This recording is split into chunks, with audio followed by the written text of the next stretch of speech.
Story 1. A long time ago, an assembly line had a problem with boxes not being filled randomly. They conducted a full analysis, added scales, and so on. After implementation, the error rate dropped to near zero, so they went to see the updated process in action. The line workers had installed a fan that blew empty boxes off the belt. Story 2. I got hired at a basic office job to do a lot of data entry back in college. The office mostly employed older employees who didn't understand computers. That's primarily how I got the job.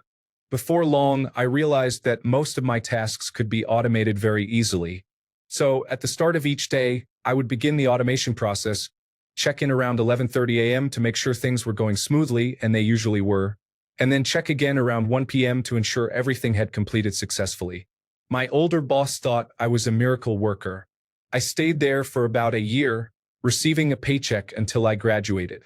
I handpicked my replacement from one of my college classes, taught him how to do what I did, swore him to secrecy on the automation, graduated, and never looked back.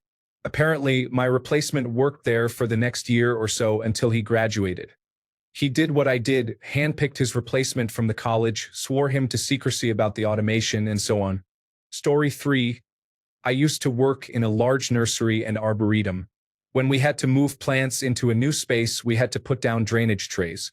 It used to take them an hour just to figure out how many trays they could line up and place them in an organized manner. Eventually, they had one kid do it. He spent 15 minutes measuring the room, measuring the trays, marking chalk marks on the ground with a tape measure, and then 3 minutes placing them along the marks he made. I talked to him a bit more afterward, and I realized he wasn't lazy. He was just unwilling to waste his time because others were unwilling to listen. Apparently, he had been suggesting measuring since he started working, but no one listened to him. Story 4. The company I worked for used a large number of Excel sheets for various tasks that all worked together. I disliked keeping track of them, so I taught myself a programming language and structured query language and migrated everything to a new tool. Story 5.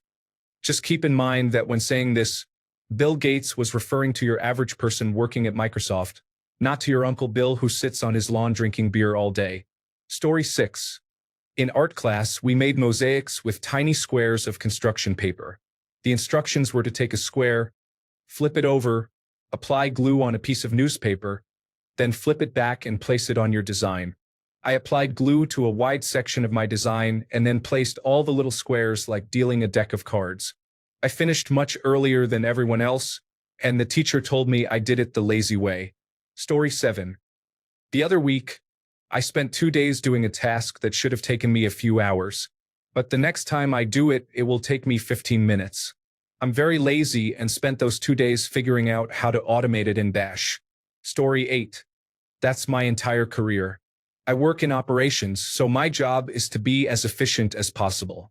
I can't tell you how many times I had a meeting where someone said we need to do something, and I asked why. Turns out we didn't need to do it. Countless hours and dollars saved by doing nothing. Story 9. Today, I used ChatGPT to analyze some subfolders containing CSV files and update certain values based on a reference file I also created using ChatGPT and PowerShell.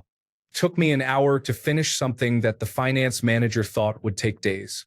I shall now decide between relaxing for a day to make it seem like I worked hard or making myself look smart by waving my arms spookily in the air while saying artificial intelligence to impress the finance workers.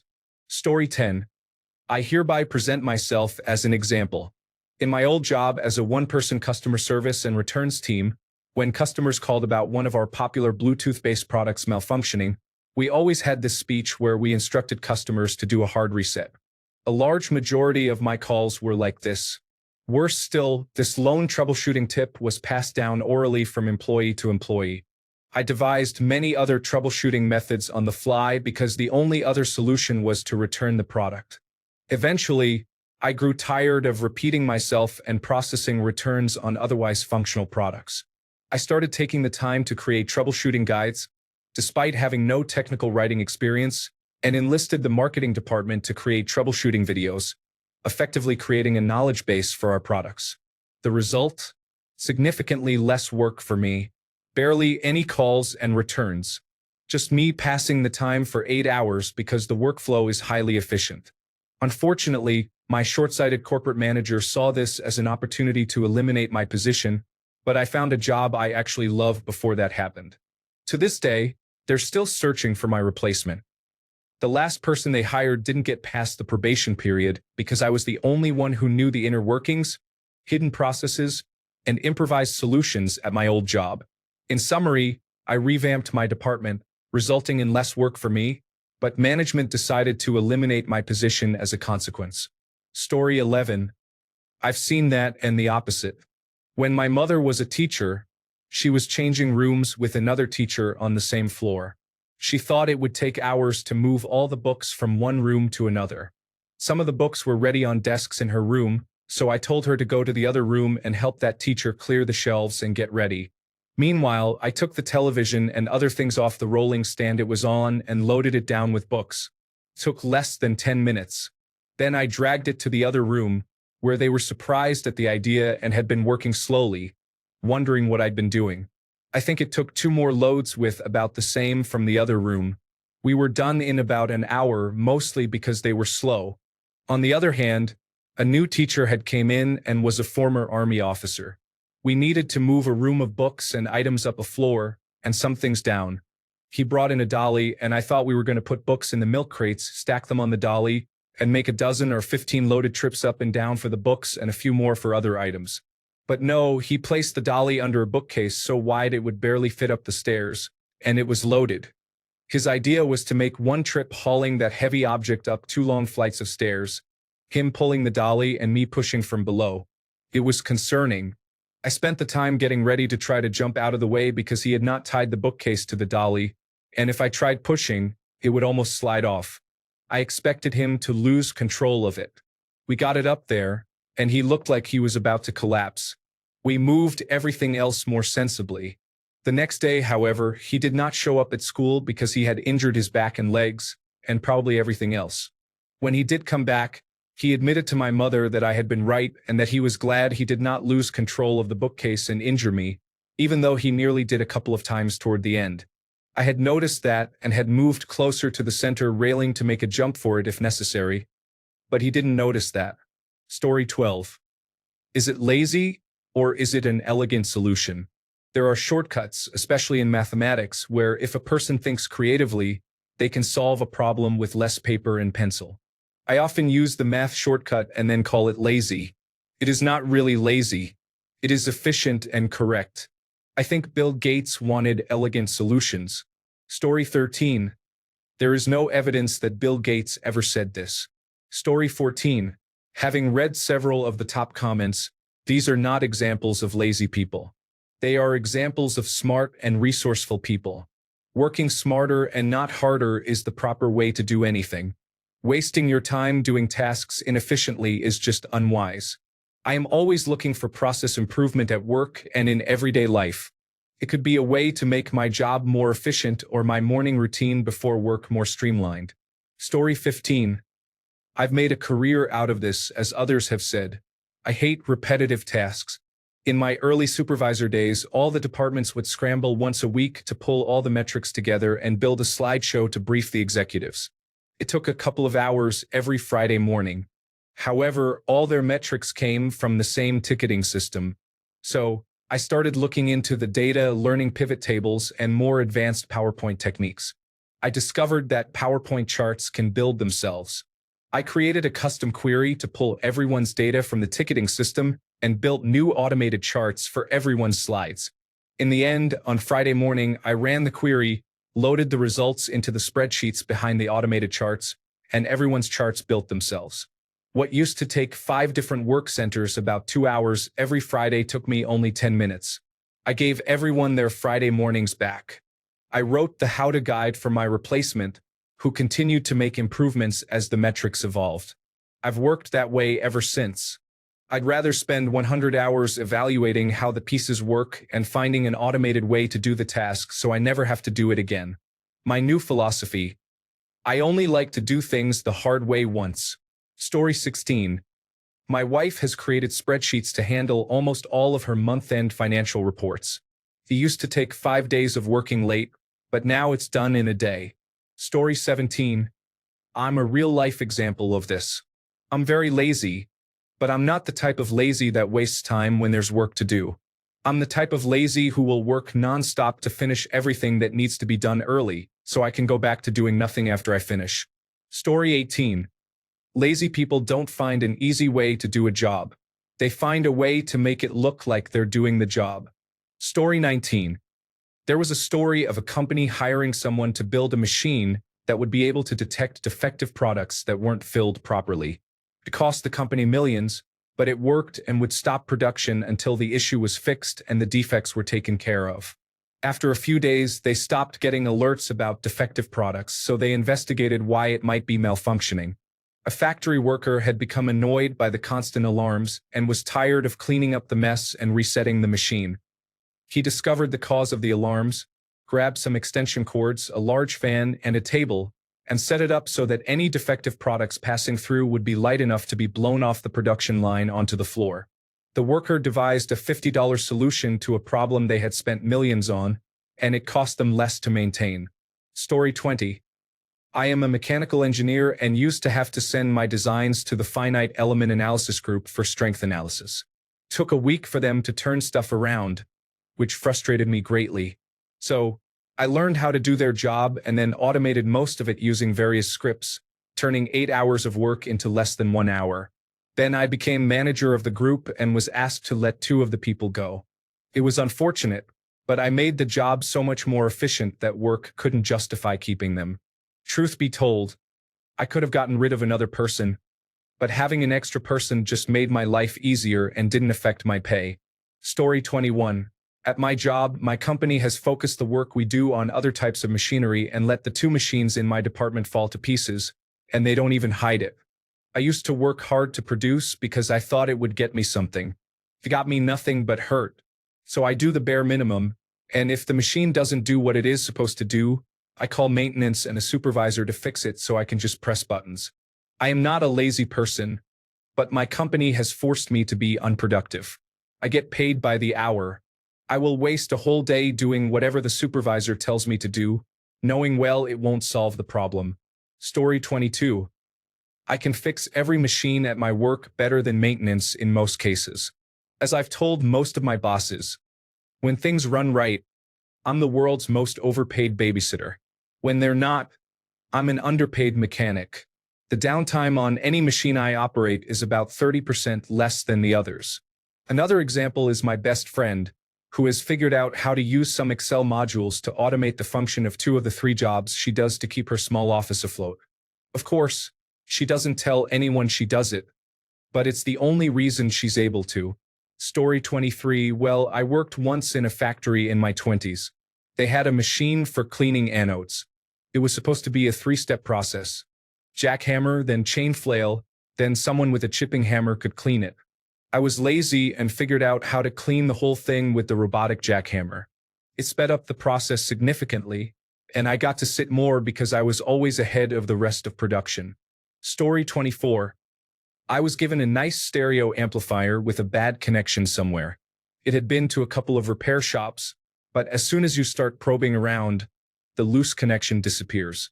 Turn it on and wait 10 minutes, and it would start the scratching noise again. It sat in my shop for a couple of months without me doing anything, just thinking about it. Then one day, I pulled it down and removed the bottom. I heated up my soldering iron and went through the entire circuit board, resoldering every connection. Took me 15 minutes. Problem solved. Story 25. I found that getting a partner to fall for me was difficult and required a lot of upkeep, like planning dates and being supportive, etc. Instead, I act very toxic, and it has a stronger effect with less effort. Story 26. Logistics is repetitive and monotonous, but also complex and full of nuance at times. It requires both quantity and quality of work. Good logistics is about being as efficient as possible, which means doing as little as necessary to achieve the desired result, but in quantity and reliably. Story 27.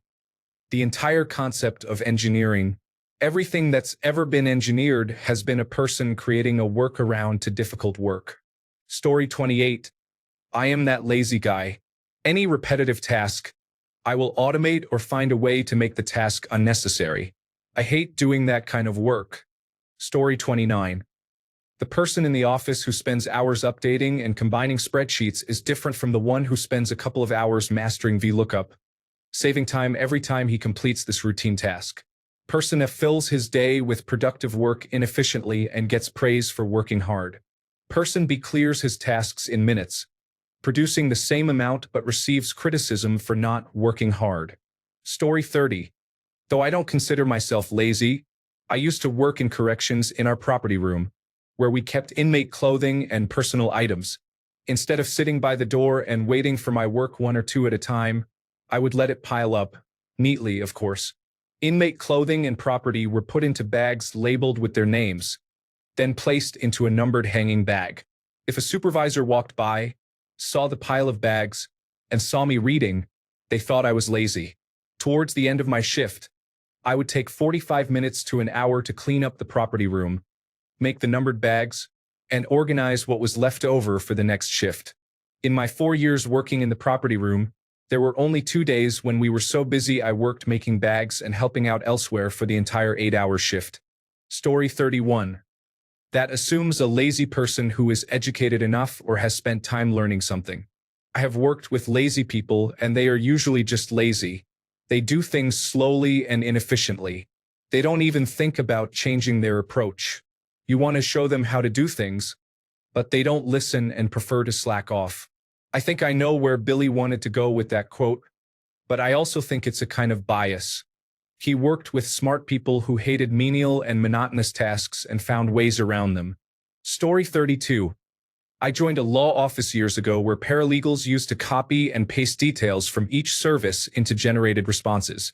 I set up a mail merge, turning 3 days' worth of labor into 3 seconds. No one is making me copy and paste for 3 days. Story 33. This line of thinking cannot exist without adding the following to it. I will always choose a lazy person to do a difficult job because a lazy person will find an easy way to do it if management and leadership allow them to find shortcuts instead of getting upset that they are not working every waking minute doing something that can be simplified. Story 34. A lot of people who work in Excel find manually going through a spreadsheet to be a nightmare. Using functions like VLOOKUP, index match arguments, and pivot tables can significantly speed up the process. There are parts of my job that would take entire days if done manually. Now it takes less than an hour, even with plenty of manual input. Story 35. Honestly, it's the lazy people who make their way through an Excel file instead of learning index match or any other moderately complex tool to make themselves and others more efficient. Story 36. I'm constantly reminded of the Reddit story about the naval officer who changed an aircraft carrier's course by a few degrees just to get the sun out of his eyes. Story 37. I've gone into work hungover before and discovered easy ways to do things that I still use today. Little shortcuts lead to the same end result. It's hard to think of examples, as I have been doing this job for years. Just a couple of really tiny things. Story 38. In my experience, lazy people typically find a way to do the job just enough so they won't get fired. This doesn't mean the solution is good. It merely makes the problem less noticeable, which creates a bigger problem down the road. Those who come up with creative solutions aren't lazy at all. They're just bored and would much rather spend their time doing something else. So they find ways to make boring tasks easier. All the examples I read in other comments support this. Bill Gates is good with computers and great with fighting antitrust laws, but that's the limit of his genius. Story 39. There are very few real-life examples of this unless the job is not really important. Coders who claim to be lazy are just trying to feel part of the group that Gates claims to like. A lazy coder will take longer to do everything the hard way because they are too lazy to learn how to automate. I have seen lazy coders spend hours doing something simply because they are too lazy to learn a new tool or read the documentation. But I will try to come up with some hypotheticals. Digging a hole that is not urgent. A lazy person might be cheaper and easier because they will only require a shovel, rather than research and request the proper tools needed to get it done quickly and efficiently. Maybe if you have a hard task, such as cleaning up a large field with trash scattered across it. A lazy person is more likely to be unemployed and might do it for cheaper. It is easier to have them go through with a trash bag than to hire an industrious, non-lazy professional who will come with a more modern and expensive process. I am stretching my brain. There is really nothing I can think of where a lazy person will do it easier and better or more efficiently than someone who is not too lazy to learn the best way to do it. Story 40. Never heard this quote before, but I definitely feel this. At my work, we have a bonus structure with good payouts, and I always excel at those so I can make easy money without adding much to my workload using our traditional earning options. I've succeeded in every competition and have generated a lot of revenue for my position. I've even been one of the top earners multiple times in my tri-state area. My bosses notice this more, making it easier for me to get a promotion down the line. The less work I have to do to earn more and move up, the better. Work smarter, not harder or whatever. Thanks a bunch for sticking around till the end of the video. Remember to subscribe, and until next time, stay awesome and goodbye.